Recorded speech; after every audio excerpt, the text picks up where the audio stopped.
The views and opinions expressed do not necessarily represent those of Access Fort Wayne, the Allen County Public Library, or any other supporting group. Access Fort Wayne is a department of the Allen County Public Library. If you or anyone you know might be interested in making a television show, please call 260-421-1250.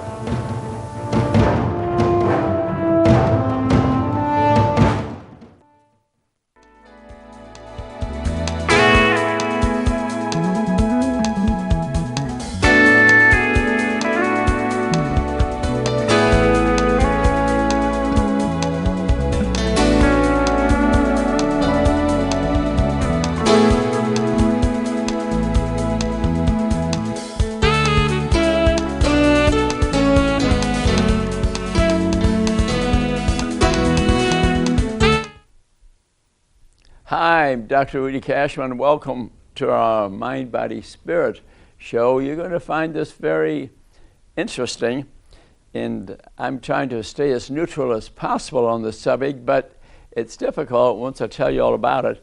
A lot of this information is based on a book which I've read a number of times, Going to Pot by William Bennett. I encourage you to read it so you understand this thoroughly, because it's going to sweep the nation here eventually, and with, of course, speaking about marijuana and the science of marijuana and the effects that it has on us and what it could do in the future. Marijuana's been around for a long time. You know, we call it hemp. It was a plant, and it was used to make sails and the ropes of sails thousands of years. Also, it was used for medicinal purposes years ago. The main chemicals in it is, frankly, about 700. So it's not just TLC. The cannabis, there are many other chemicals. I think you have to remember that too. A lot of this effects of marijuana are on our children. Actually, not children, I'll tell you about that, and adults, but frankly, it's harming and killing our children. I always thought the main gateway drug for addiction was a doctor's prescription. 80% of drug addicts today started with a doctor's prescription. But after reading all this and rethinking a little bit, I'm really thinking the main gateway drug may be marijuana. I was speaking to a lawyer yesterday. He works a lot with, in court cases, people have been charged from the government. Most of them start their addiction with a doctor's prescription, but even more commonly, they smoke marijuana. A lot of them when they're very young. It's kind of interesting. What are some of the effects? Short-term effects, there are many, but I'll discuss a few of those. Impaired short-term memory is common. Short-term memory, whether adults or kids, but kids more commonly because their brain is not fully developed. Their brain is not fully developed is the reason.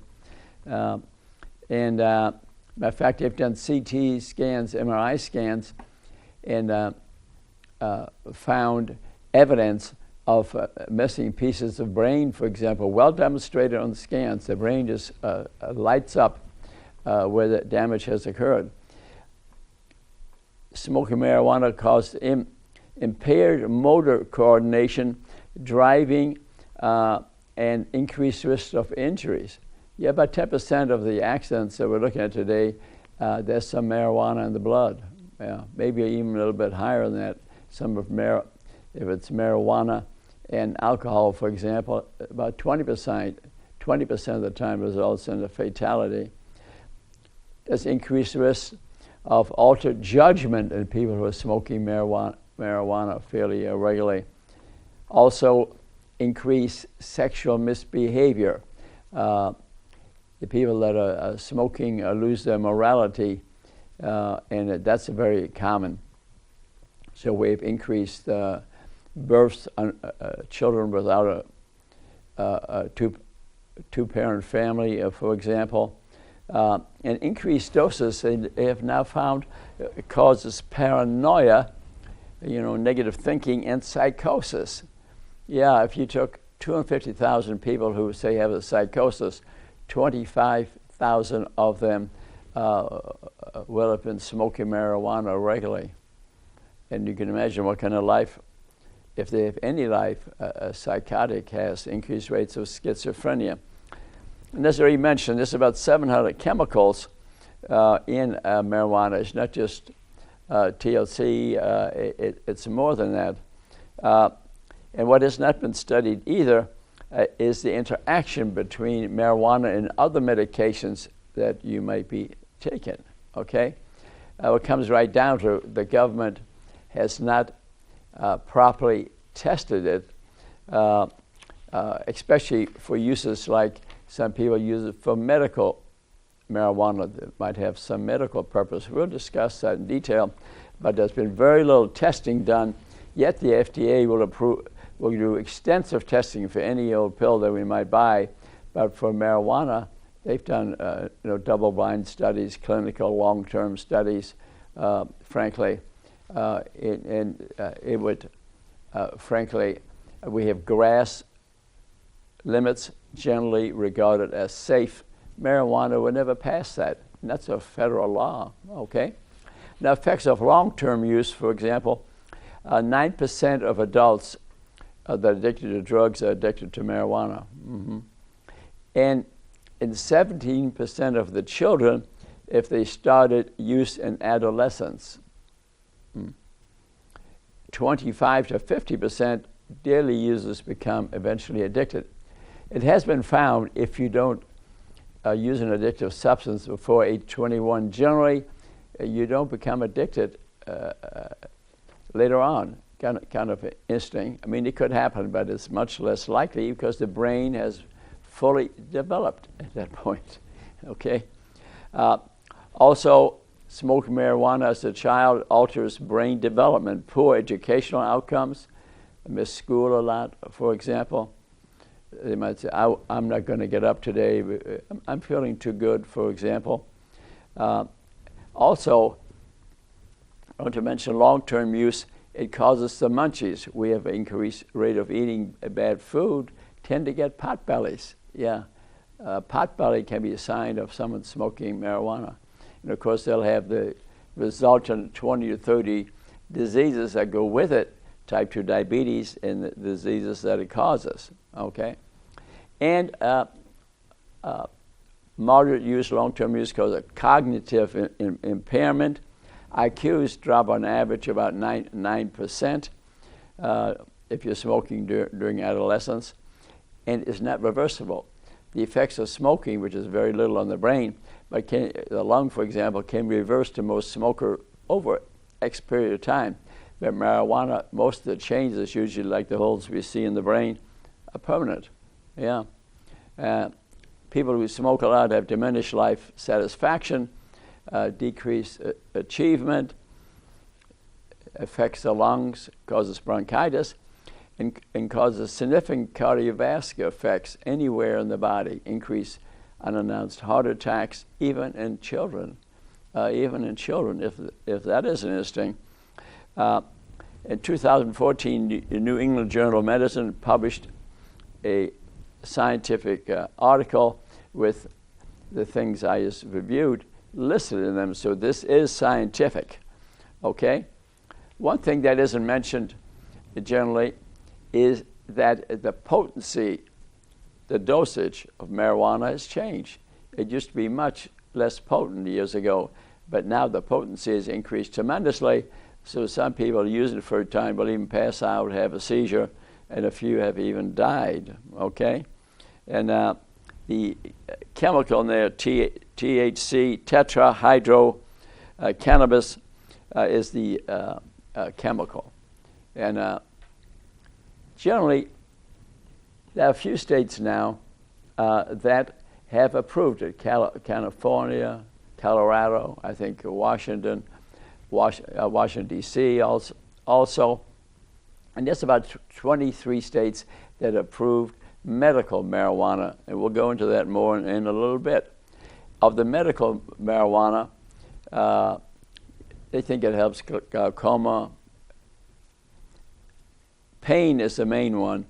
And in Colorado, the ones who have the medical marijuana card, 90% of them said they were using it for pain, because anybody can say, I hurt, I need marijuana. And they are the ones that paid the least tax. Some states, charge taxes, many different taxes, up to 27% even some states. But if you have a medical card, very little tax, for example. But to me, the definition of pain is wrong. I even wrote a book on it, like the 0 to 10 scale. 80% of the patients who say they have pain, we don't know why they hurt. So you're going to use that criteria to give them medical marijuana, which has limited help for pain, but it has never been double-blind studied, so it's not really scientific. But for centuries, people have used it. I mean, let's face it, anything you take that lights up your brain with joy, a cigarette, for example, alcohol, sugar, you're going to say it helped my pain. So I don't think that's a legitimate cause. And when 80% of the time, we don't know why you hurt, psychological factors, depression, who knows. And so I think we should not be using it unless it's been scientifically proven, which it has not. And this book I encourage you to read, that I'm quoting out of generously, William J. Bennett's book, Instinct. This gentleman is Instinct. He was in charge of the Department of Education under Ronald Reagan, yeah. And then J.W. Bush hired him to be the drug czar. And interesting enough, when he was the drug czar, he really got into addiction, opioid addiction, marijuana addiction, and he was able to show a great deal of reduction in the use of it. Significant, that's the lowest we've been, yeah, very significant. And that goes to show you, maybe that's the only thing that works, education. Yeah. So some people claim it's a fundamental right to use it, but I don't think what that has to do with individual rights, because we do have 2 approved things we know are bad for us, but they're legally approved, alcohol and cigarette smoking, and we know the story of that. Among the children, from say 2006 to 2010, about 18% of the children, adolescents, were using tobacco. Mm-hmm. And in the country right now, we're looking about tobacco, about 19% adults. I've been to give some lunch and learns at factories, and I find actually in factories, I've been to 5 factories recently, 70–80% smoke. Mm-hmm. Many of them, one of them reminded me when I saw him at a coffee house where I was getting some coffee. He said, incidentally, Doc, I enjoyed your lecture, but I want you to know most of us drink too, and some of us smoke marijuana. Interesting, okay. So 23 states have approved medical marijuana. Excuse my hoarseness a little bit. I had a cold yesterday, but I feel a lot better today. So marijuana, as I already mentioned, also harms the lungs and the heart, and increased rates of cancer also. Matter of fact, when you smoke marijuana, that deposits more tar, the black stuff, in your lungs than cigarettes. Yeah, gee whiz. And that has increased rates of cancer associated with it, okay? And part of the reason for that is that marijuana cigarettes generally don't have filters in them, is the reason. There's a reason for that. And so when we inhale it, we don't cough as much, and we pull it deep into our lungs. And this is based on a report of the American Lung Association, okay? And he said of the chemicals of marijuana, 33 can cause cancer. Of the 700 chemicals we talked about, 33 can cause cancer. But marijuana has a lot more effects on the adolescent brain than the adult brain, okay? And Dr. Joe Califano, also a previous head of health department at the federal level, wrote a book called How to Raise a Drug-Free Kid by Joe Califano. That'd be probably worth reading. And every family has a problem with kids grabbing a cigarette or marijuana or something. So you're an unusual family if you don't.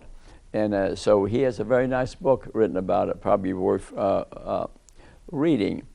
In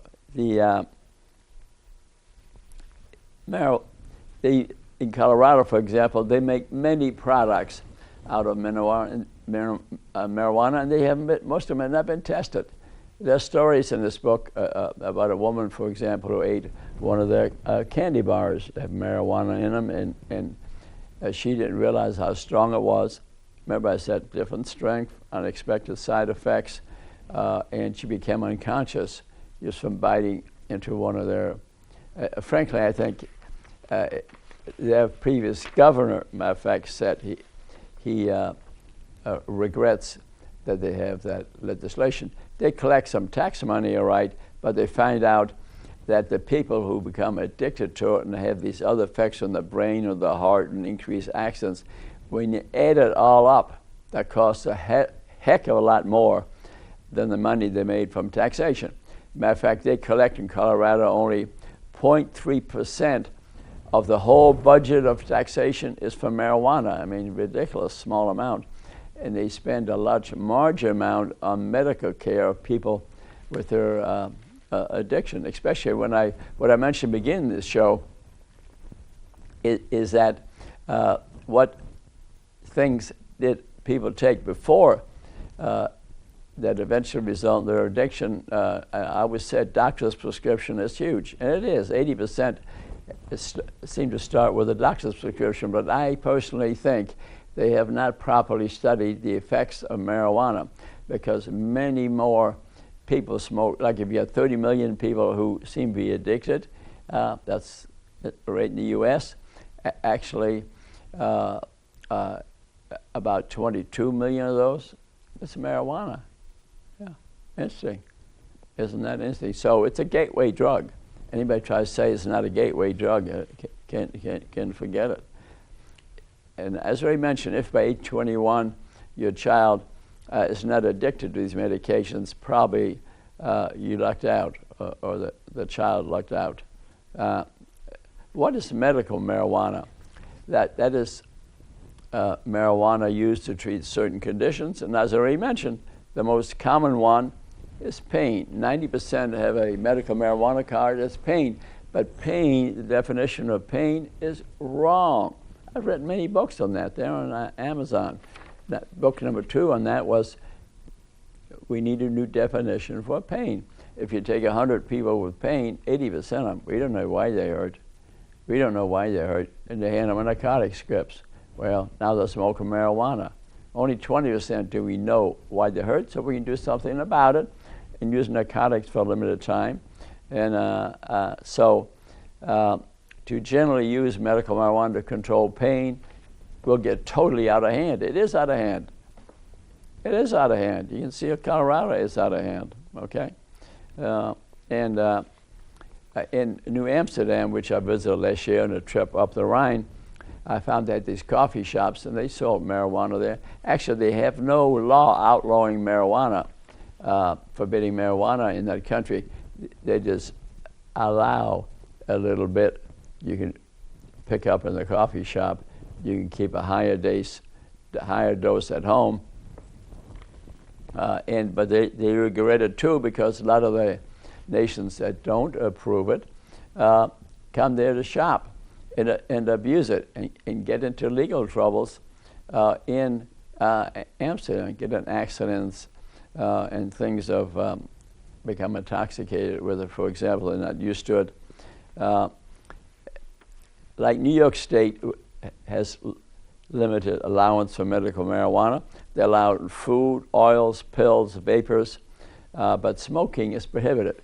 Most usage of marijuana is smoking it. Federal law, incidentally, makes it illegal. Okay, yeah.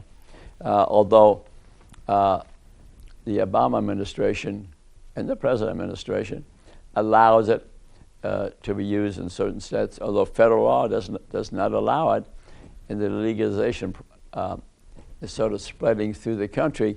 But I think they better read this book and some of the other scientific papers, and they realize they're heading for big-time trouble to add a third addictive drug and legalize it. Okay, Uruguay is the only nation that has no laws against using it, and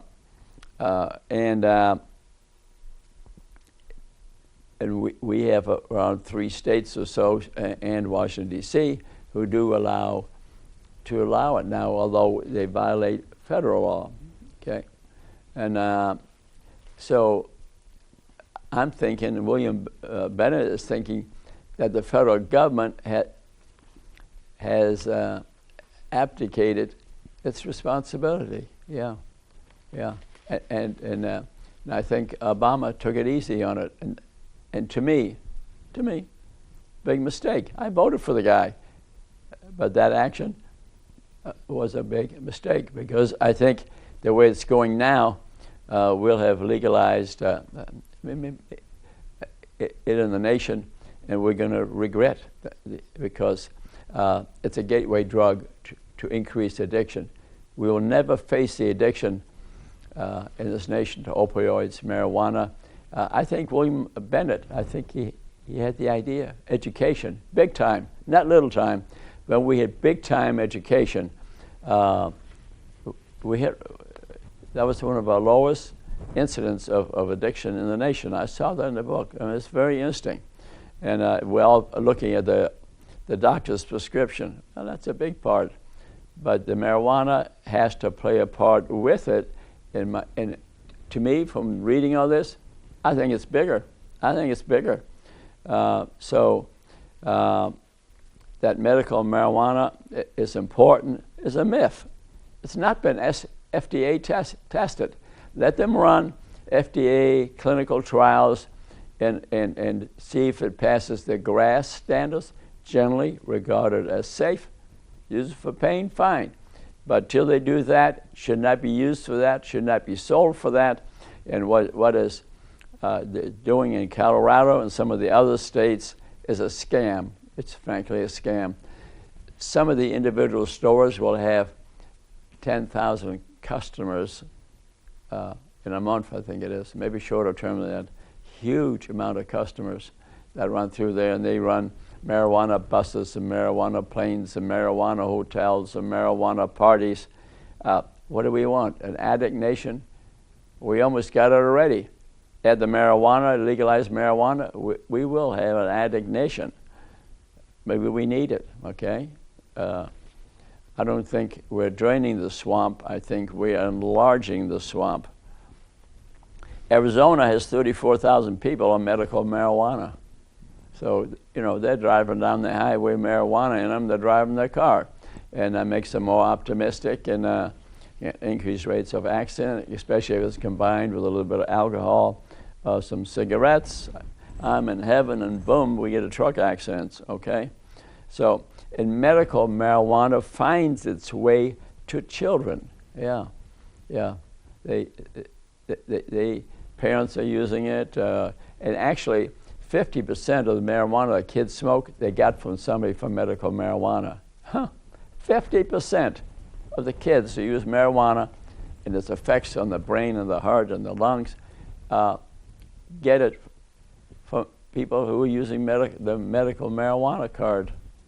You see why I'm against it? And yeah, 1/3 of children get the medical marijuana from other prescriptions.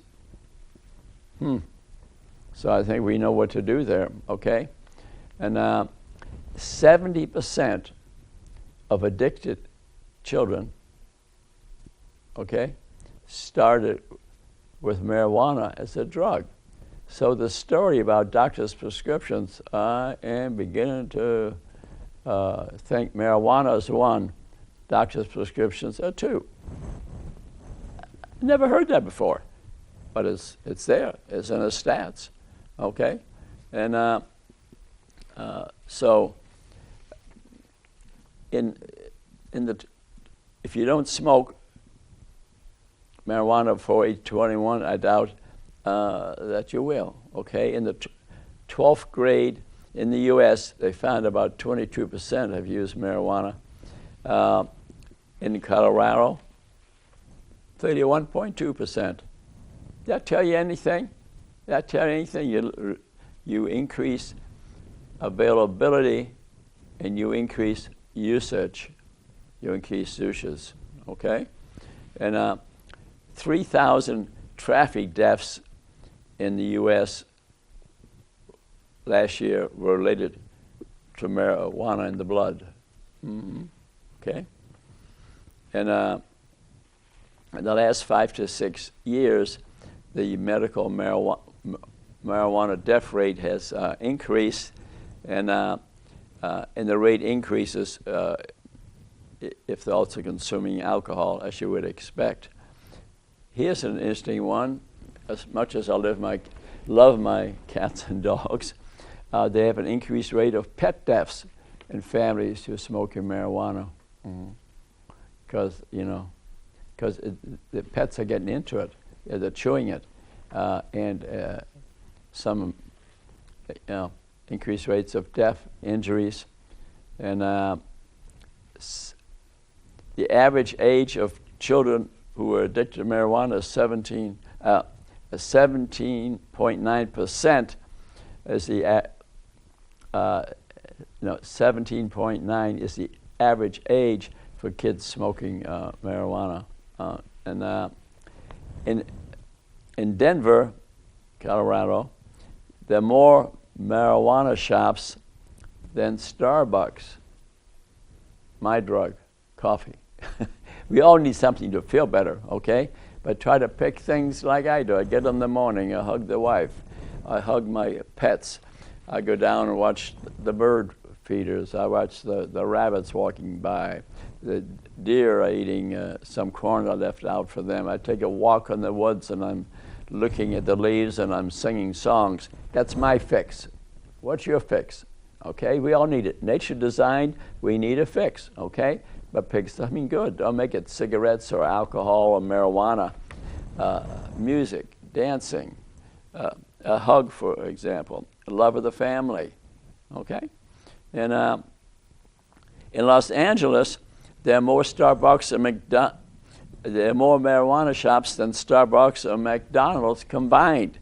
Remember all the homelessness that we read about constantly from Los Angeles? What do you think? Are those people smoking, using marijuana to, here you are living under a bridge, you like to feel good for a minute, you take marijuana. The darn trouble is it leads to addiction and your life never changes.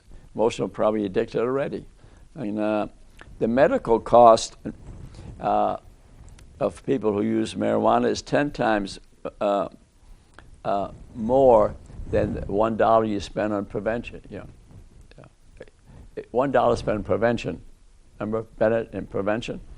The medical cost is 10 times that. So preventative teaching, should be a big thing. And there's an abstinence of any responsibility to regulate the marijuana shops. No one's hardly regulating them, okay? People come from out of state. 50% of the sales are from out of state, states who don't allow marijuana. And so the American Medical Association published a number of articles said cannabis is dangerous, okay? And this is an interesting one, and it kind of is upsetting. Sanjay Gupta, the great doctor on CNN, who I always thought he was a great guy, but he's out there promoting marijuana smoking, and the way he does it, he's promoting medical marijuana. He parades out a couple of people, shows them how smoking marijuana controlled their pain. But antidote is not science. We all know that. All doctors know that.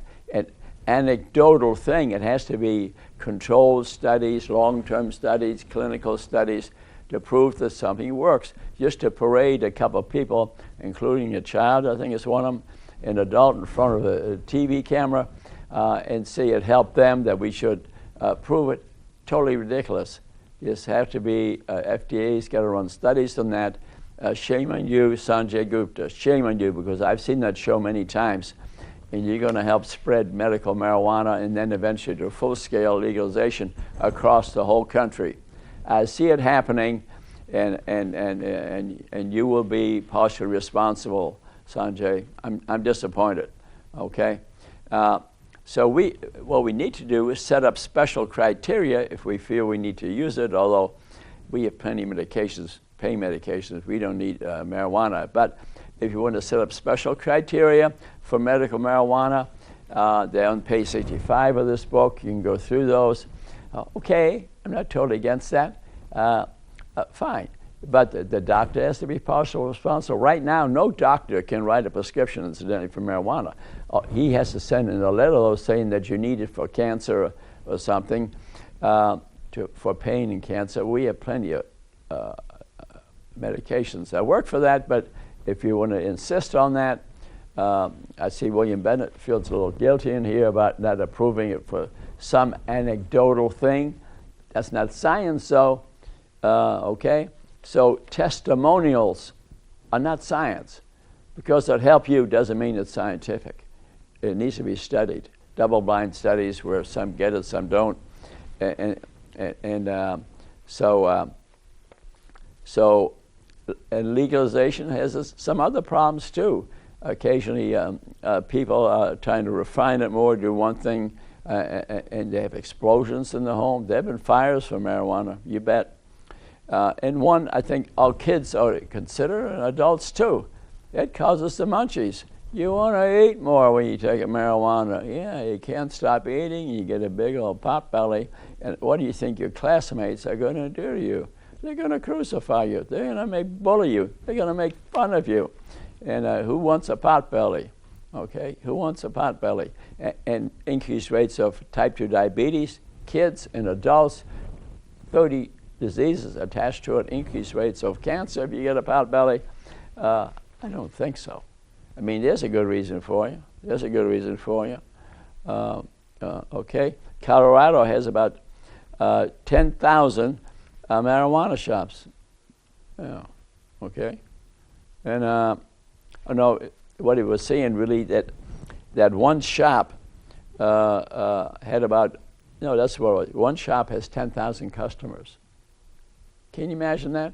The majority are addicted. They're going to come back, give me some more, give me some more. And there's no regulation of the dosage. The dosage has been steadily increasing and increases the dangers of it, okay? Yeah, and big marijuana depends on 20% of the users. So they want users to become dependent, okay, habituated, and addicted to it. They depend on 20% of the users. And so they're going to promote things that make you a permanent customer, and they'll do everything to keep you. And you develop tolerance. I need more. Your things that make you feel good, the neurotransmitters, need more and more. Nature has designed in us a circuitry, for example, for us to take sugar so we stay alive. A limited amount. The trouble is we're eating too much sugar. So they have their quick response, like from a cigarette, from marijuana, that secretes dopamine. I'm in heaven, I feel good. That's the quick response. And then we have the long-term satisfaction, the serotonin response. We have this circuitry. We all need it. Remember me speaking about my cats and dogs and the birds and the hug from the wife to make me feel better? We all have that, okay? The trouble is if we overstimulate ourselves, for example, gambling, sex addict, for example, cocaine, narcotics, marijuana, our receptors die out and we need more and more of that substance to feel good, okay? To feel good. and that's the addiction part. Dependent, addicted, more and more usage, and so big marijuana is very dependent on you becoming an addict. So we keep on buying it. Okay. In the marijuana war here, we've not looked at the true facts. Promoting it, for example, eventually, I'm sure we'll have a vote here. It's in Michigan, it's in Ohio, and they use myths, drug war myths, that we need medical marijuana. I remember being at a wedding recently, and one of the intelligent young men coming from a well-to-do family was about to start a marijuana distribution center in Detroit, because in Michigan, he can do it there. And I try to tell him about the damage it caused to people. And he says, "Oh, it's a multi-billion-dollar industry," and him and his friend, they went on and on. That to them, that it damages people, that it causes brain damage in children, increased accidents. All these things meant nothing to them. Nothing. Okay. Is that the way business is supposed to be? I don't think so. At least I don't think so. And capitalism needs to have a conscience. John Mackey had a Whole Foods. He wrote a book like that. Yeah, Conscious Capitalism. Great book. It's not just about money. Okay. Yeah. And when we're really doing okay, so it's like kids and adults. They don't matter. We just got to make money.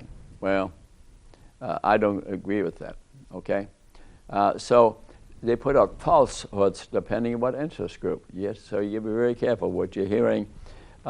Fake news, it's big time in industry.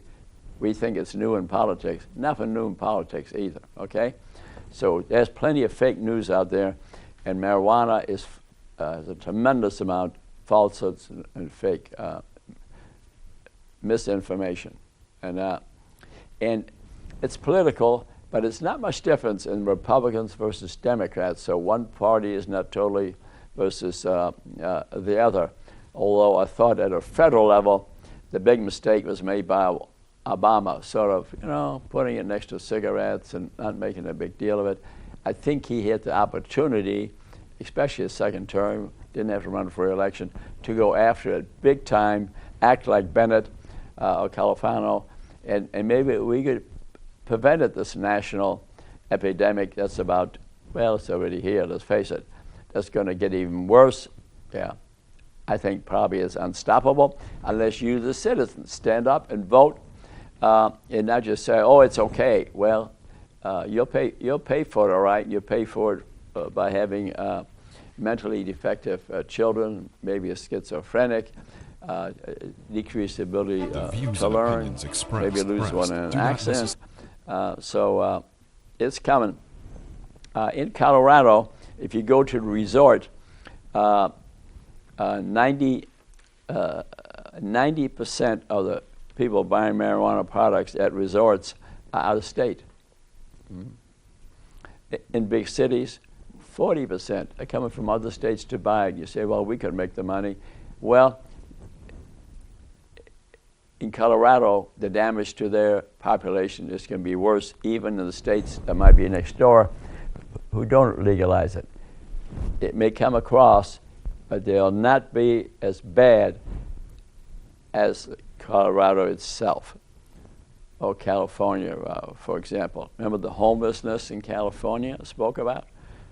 Okay. So 10% of the car crashes are due to marijuana. And it tripled the rate. It has tripled the rate. Okay. Now, if you add alcohol and marijuana, a 24% risk of fatal crash is from that. Kind of interesting. And they have now found too, because the science of marijuana is evolving further. Okay, increased stroke rate in teenagers. Yeah, cerebellar infarcts, back of the brain. Yeah, how'd you like to have a kid who's had a stroke? I mean, a life ruined. Your life probably is ruined. Probably not live very long, okay? So there are cardiovascular effects from marijuana usage. Okay, so casual use of marijuana affects the brain too. You know, you smoke, say, 1 a week, affects the brain.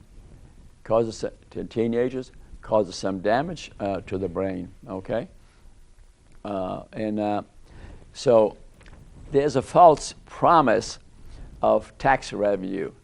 It costs much more to treat the complications from marijuana, the cardiovascular, the brain damage, loss of revenue from children not achieving the munchies, and his diseases. Remember, you want a pot belly, smoke marijuana.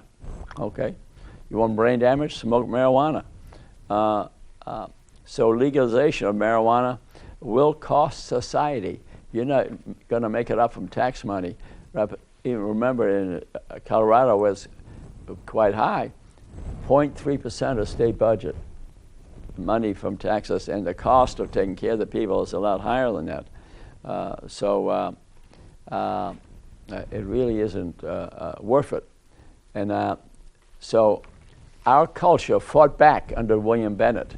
Yeah, this book I recommend. They fought back, and we had significant reduction in the usage. And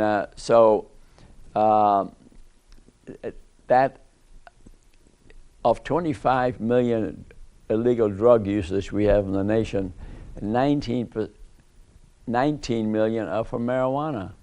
Yeah, isn't that interesting? Okay, between '79 and 1992, it was the lowest. We had only 6% of the people were addicted to it at that time. Yeah, the absolute lowest was in 1992, where Bennett managed to reduce it through educational programs to 3.4%. Wow! Today, 9% addicted to marijuana. So, I mean, he really over half reduction by education. So, to me, that is really what we could stress the most. And looking at a national focus, the majority of people are using marijuana, not narcotics. Okay, and as I already mentioned, $1 prevention saves $10 of treatment. And what we're doing today is sending the wrong message, you know, and the stigmatization of addiction and smoking marijuana and narcotics and alcohol and cigarettes appears to be gone. That's sad. That's sad. And we spend $40 billion on addiction in this country in 2010, actually. So education, ads, workplace studies, family, honor, duty, work. These are things we need to stress versus relieving. I mean, there's a reason people are smoking or drinking or whatever, or caught up in technology or whatever it is. They're not feeling good. So we need to really stress, bring out activities that might remove stress from people's lives. You know, maybe a living wage, maybe excellent health insurance. That's the biggest issue in the politics right now is health insurance. I even wrote a book on it called AmeriCare. You can get it on Amazon Books, real cheap. What I propose to go remove some stress. Remember the factory workers I talk about? 70% smoking. There's a reason for it. They're not trying to be entertained. They're just trying to have a day where they could feel good.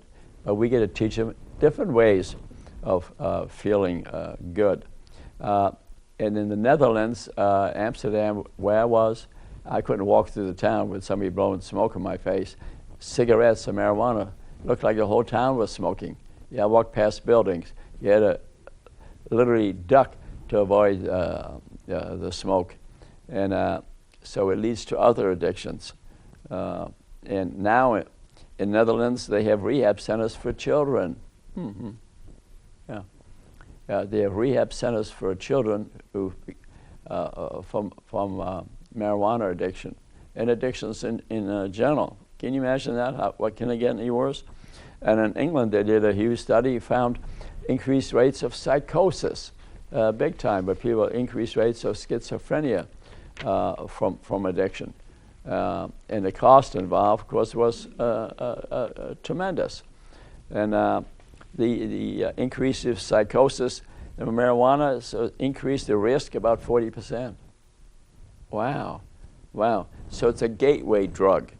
I think I've clearly established today it's not just doctor's prescriptions are a gateway to drug addiction. Marijuana, probably even bigger.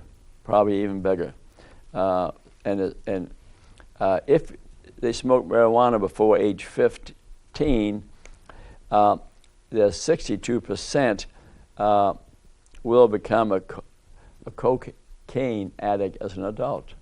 Mm-hmm. Yeah, the children are particularly vulnerable, and so the legality is related to availability and its complications, and this is, and the price goes down as you make it more available, because as you make it more available, the usage goes up. It's called the elasticity of demand. Just like they have sugar taxes, or cigarette taxes, they reduce the rate of usage a certain amount because of the cost. But the cost is dropping, like in Colorado, so more people are using it. Elasticity of demand. Higher addiction rates, higher illnesses, higher accidents. Very interesting, very interesting. And so legality is the mother of availability, and is the mother of users. Yeah, legality is the mother of availability and the mother of users. Makes sense. You make it legal in Colorado, it's going to be more available, and more people will be using it. Okay. Low THC, the active chemical marijuana, doesn't exist anymore. Does not exist anymore. Okay? The content's a problem. It's gotten a lot stronger. Okay? And dangers too, as I mentioned, is that we have not studied when people are taking other medications, how does the marijuana interact with these? The FDA has not studied that. One thought has been, in some states, to allow lawsuits against marijuana dealers. And that's occurring in Colorado, apparently. I don't have any comment on that, but I think the best way still is don't allow it in the first place, okay? And you have to think, too, about the lives that could have been. The careers they didn't fulfill. The destruction of the brain from a gifted child maybe to an average child to a retarded child because they smoked marijuana, because you as a parent allowed it in the home. And some is difficult. If their classmates can do it, some people get into the medical marijuana. I understand the difficulty of it, but I think we must become more alert. I think the government needs to lead the way. I lay a lot of responsibility onto the federal government, the state government, the local government to teach prevention at a much higher rate. And I think we are harming and forgetting our children. Just like when they cry, they don't feel good, what do we hand them? Sugary foods, donuts. They have a little bit of pain, we hand them a sugary product. Now the teenagers smoke marijuana, they're smoking cigarettes. Maybe they get a little alcohol now and then. we have this circuitry in us to feel better. I understand, but we can't have a nation where we get alcohol, cigarettes, marijuana, sugar to make us feel good. We can't just be I need to feel good nation. We need to figure out a different way of doing it, and I think a lot of it's based, education. But if the parents and us don't stand up and vote in the right people into the government, industry will pass out the lobbying money to your congressman, and then he will favor and legislature, and they will favor legalization of marijuana in your state. I think it's a huge mistake. And the people that didn't go out and vote, or the one that voted for the wrong people, they're also responsible. So in summary, you need to gather some information. You don't have to just believe me, but read William Bennett's book, read some other books, and try to realize if you're reading an industry book that you're reading an industry book. I think that's important because they've got the money, okay? So they'll pass out materials to minimize everything that I'm saying, but this book is full of science, full of scientific papers. I think on the medical marijuana thing, I think the FDA needs to run controlled studies if they feel like, well, we got to have this for pain in the cancer patient or the low back pain patient. Run controlled studies, and if you find it works, then have an enforceable, limited way of people getting it. Because remember what I said? In Colorado, 90% of medical marijuana is from pain, and I know from knowing the pain business that probably 90% of that is totally phony. They just say, I heard, here's your marijuana number, and then you get the marijuana, and then kids get into it, adults abuse it, and we're on our way to create an addict nation. And that concerns me a great deal. We'll have ruined lives, increased rates of accidents on the highway. We already have problems with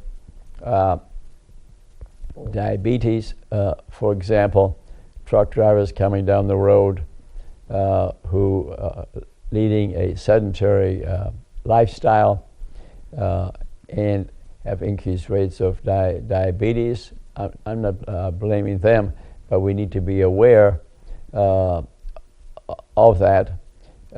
And in our nation, and marijuana will result in increased rates of diabetes and its complications because people get the munchies.